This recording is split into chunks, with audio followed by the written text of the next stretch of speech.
Hello everybody, I had mentioned in a couple of videos ago that I was going to be doing a artist spotlight on Red Fang, and today it has come to pass. Red Fang is one of my favorite bands, so review-wise on this, it can be a little bit biased as far as, how much I do love them. But this is probably more for already fans of Red Fang looking to see, what other albums might be like, especially with a new album coming out pretty soon. Apparently they're almost done recording it, and as far as that goes, it's probably going to be amazing. It seems like every record they sort of take another step up over the mountains to murder it, as far as you'll see in a couple of records here. As far as Red Fang goes, they kind of stepped maybe out of the grunge era. They're a little bit older as far as they're not quite, like this brand new young band coming out. Of course, their first record deal was in the 2000s, but these guys have been around for a long time. And being out of Oregon, they kind of were around that grunge scene. So they kind of have that sort of Melvins-y kind of sound as far as the sludge and the heavy and all sorts of things like that. Red Fang came out with their first self-titled album, which comes off of Sargent House Records, which, now they're on Relapse, but this is like the precursor to maybe their more epic sounding stuff. As far as this goes, it's a little more Melvins-y influence, but still has the retainer of the Black Sabbath, more epic kind of songs, especially with like Prehistoric Dog. And amazingly enough, it also has a song on it called Whales and Leeches, which would be their last album. So that's pretty cool that would be on there like that, as like a really weird Easter egg to the future they didn't even know about. But as far as this goes, it definitely shows a band kind of maturing. Their songwriting process is still very catchy and very good. Obviously, they continued on, but it's kind of like an incubator stage as far as, the Led Zeppelin-y influences are still there, the punkier influences are still there, and not quite as prevalent or hard-nosed or catchy as, later albums would become. Couple of songs just to throw off the top of your head that would be good. Night Destroyer is really good. Humans Remain, Humans Remain. Pretty good song too as well. And Witness is also a very good song. These guys really write more about their inner kind of selves, or watching one of the singers' interviews, he said, I like to write stuff about documentaries or movies that I see, in a context of more like real life kind of thing going on. After Red Fang, and another interesting thing about the Red Fang album, it's actually 2 EPs that they released combined together to make one whole album that Sargent House has put off. And apparently, Sargent House continues to release the album. Relapse didn't buy the records, and apparently Red Fang isn't really on like a bad terms with the record label, which is also really cool. They seem like they're really great guys. So after the first album, Red Fang took about 2 years to come up with my favorite album by them so far, which would be Murder the Mountains. Now, Red Fang is not a gatefold at all. What you see is what you get, which was what I showed you. Murder the Mountains, however, is not a gatefold either, but when you pull it out, it is a whole sleeve worth of artwork. Also on the back of this sleeve, it shows you this. On the back of this inner sleeve, it also shows you this. So it's kind of like a pop-up book or a 3D dimensional kind of thing where it layers itself which is also really cool. And they give you the thanks and everything. And apparently, these guys are very close with, Clutch, and they go over the bands that they know, which is also very cool that they do that. Musically, the album kind of spins into even darker territories than the first album, but also kind of maintains a more experimental phase and a lot of drone, even more progressive elements, especially with the songs like Wires.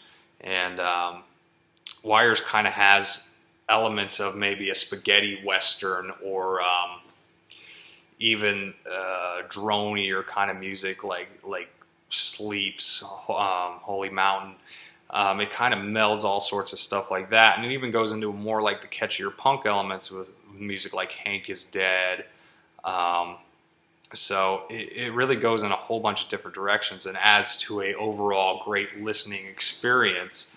I really felt the band, up the ante from Red Fang. Really, they took a concept and totally built upon it and added, their own kind of thing to it.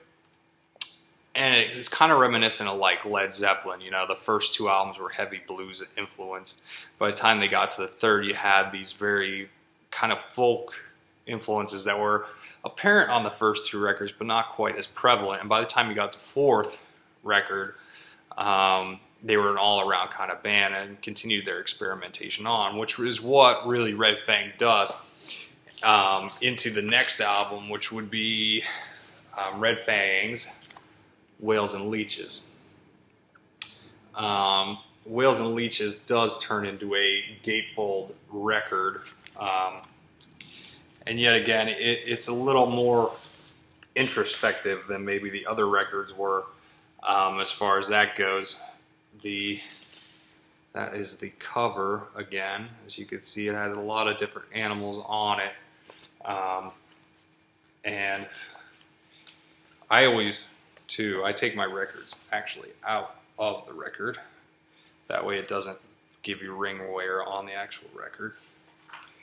The gatefold itself has more animals, as you can see.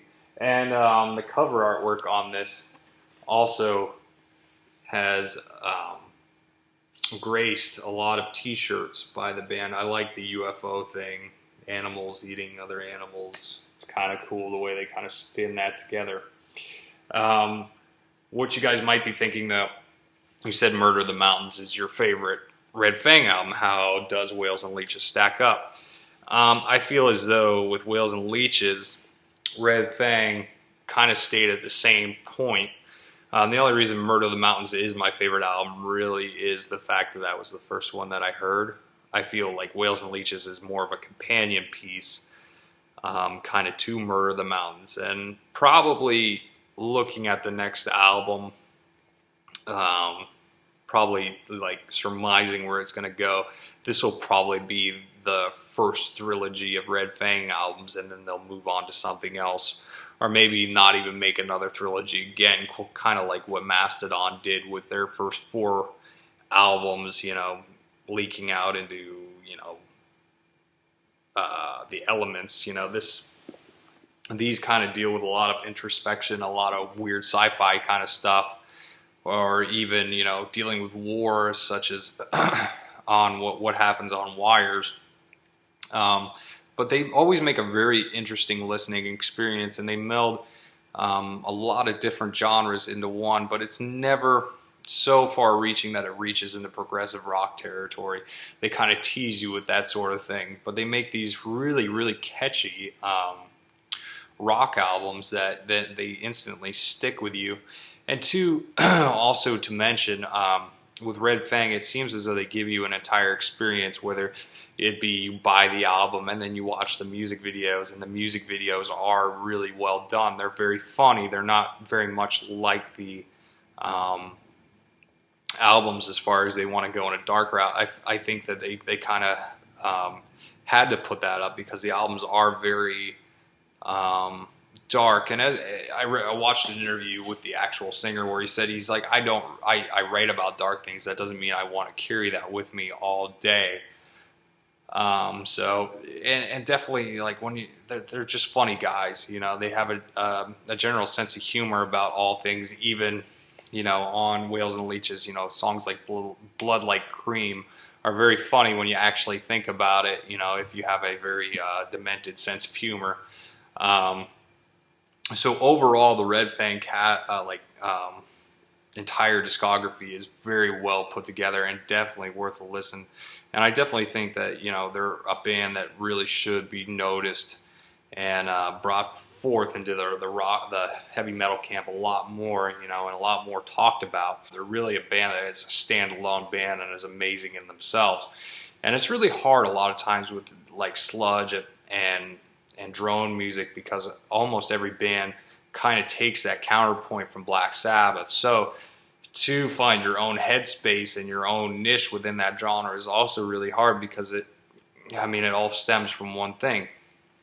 It's not as far-reaching a category as some other genres where you can kind of expand upon things and create your own niche, But Red Fang, I definitely do believe, if you took the time to listen to a whole album, definitely promotes their own niche and their own sort of central vibe that is totally different than anything else that you might hear on the market today within that metal genre.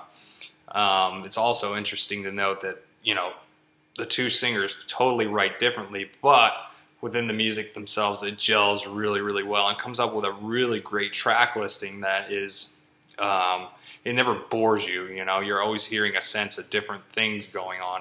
So please check out Red Fang. If you have any comments, please leave them in the comment box below. Feel free to like, share, and subscribe to our videos, and we hope to hear from you soon. Bye-bye.